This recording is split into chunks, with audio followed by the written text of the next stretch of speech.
Көп адам бризоль жасағанда бір қателік жібереді. Соның кесірінен жұмыртқасы жыртылып, фаршы құрғақ болып қалады. Бүгін мен сіздерге мейрамханадағыдай өте дәмді, жұмсақ әрі шырынды бризольдің барлық құпиясын көрсетемін. Видеоны соңына дейін көріңіз. Ең маңызды кеңестерді де бөлісемін. Әссәләму алейкум, құрметті көрермен, арнама қош келдіңіздер. Мен Жанар. Бұл арнада күнделікті оңай, дәмді және тексерілген рецепттермен бөлісемін.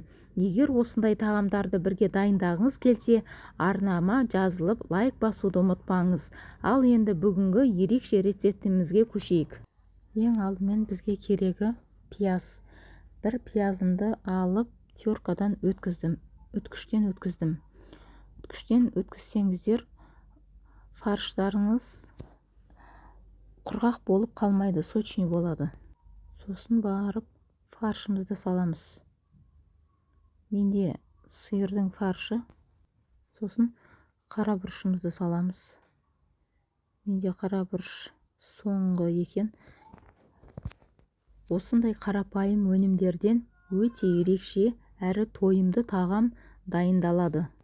Енді тұзымызды саламыз. Өздеріңіздің қалауларыңыз бойынша тұз саласыздар. Барлығын бірге қосып, жақсылап араластырамыз.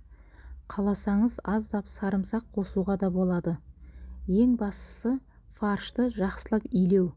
Сонда бризоль шашылып кетпейді. Мен әр кесеге 2 жұмыртқадан салдым. Өйткені сәл молдау болу үшін. Сосын барып тұз саламыз. Әр қайсына тұз салып шықтым. Міне осылай тұз салып шығасыздар. Сосын барып жақсылап тұрып араластырамыз. Көпшілік дәл осы жерде қателеседі. Жұмыртқаны тым қатты қуырмау керек. Сонда кейін оңай оралады. Сосын барып фаршымды 4 бөлікке бөліп алдым. Домалақтап бірдей етіп, әр кесеге салып шығамыз. Бұл бризольдің ең оңай тәсілі. Әр қайсысын енді жақсылап тұрып араластырып шығамыз. Жұмыртқамен жақсылап тұрып араластырамыз. Негізі жұмыртқаны табаға бірінші салып, үстіне фаршты бөлек салсаңыздар да болады. Ал мен жаңағы екеуін араластырған себебім бұл тезірек және оңай жасалатыны. Табаны жақсылап тұрып қыздырып аламыз да, аздап май құямыз. Енді фаршымызды құямыз. Фаршты жұқалап орналастырамыз шанышқының көмегімен. Енді қақпағын жауып, орташа отта пісіреміз.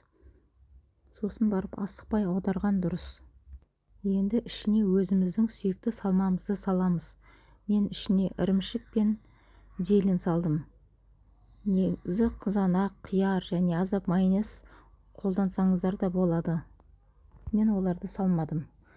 Қаласаңыз саңырауқұлақ немесе басқа да көкөністерді қосуға болады. Және де қасына мен картоптан пюре жасадым.